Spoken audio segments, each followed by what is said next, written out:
അസ്സലാമു അലൈക്കും വറഹ്മത്തുള്ളാഹി വബറകാതുഹു. വിശുദ്ധ ഖുർആനിലെ സൂറത്ത് യൂനുസിൽ 57-58 വചനങ്ങളിൽ വളരെ ശ്രദ്ധേയമായൊരു കാര്യം അള്ളാഹു പറയുന്നുണ്ട്.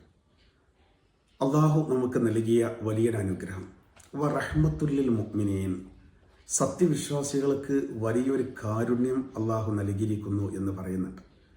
ഇബ്നു അബ്ബാസ് റളിയല്ലാഹു അൻഹു പറയുന്നത് ആ റഹ്മത്ത് കൊണ്ട് ഉദ്ദേശിക്കുന്നത് പ്രവാചകരാണ്. അതിന് രേഖയായിട്ട് പറയുന്നത് അൽ അംബിയാ സൂറയിലെ ഒരായത്താണ്. വമാ അർസൽനാക ഇല്ലാ റഹ്മത്തൽ ലിൽ ആലമീൻ. സർവ്വലോകങ്ങൾക്കും അനുഗ്രഹമായിട്ടാണ് പ്രവാചകരെ അങ്ങയെ നാം നിയോഗിച്ചത് എന്ന്. യൂനുസ് സൂറത്തിൽ ആ റഹ്മത്തിനെ പറ്റി പറഞ്ഞിട്ട് പിന്നീട് അള്ളാഹു പറയുന്നത് ഫബിദാലിക ഫൽയഫ്റഹു എന്നാണ്. ആ അനുഗ്രഹത്തിൽ സത്യവിശ്വാസികൾ സന്തോഷിക്കട്ടെ. കൃത്യമായി മനസ്സിലാക്കിയാൽ പ്രവാചകർ ജനിച്ച പരിശുദ്ധ റബീഉൽ അവ്വൽ മാസത്തിലെ റബീഉൽ അവ്വൽ 12-ന് ആ രാവിൽ നമ്മൾ കൃത്യമായിട്ട് അതിനെ അനുസ്മരിക്കുകയും സന്തോഷിക്കുകയും ആഘോഷിക്കുകയും ചെയ്യണമെന്ന് തന്നെയാണ് സൂറത്ത് യൂനുസിലെ ആ വചനങ്ങൾ നമ്മെ പഠിപ്പിക്കുന്നത്.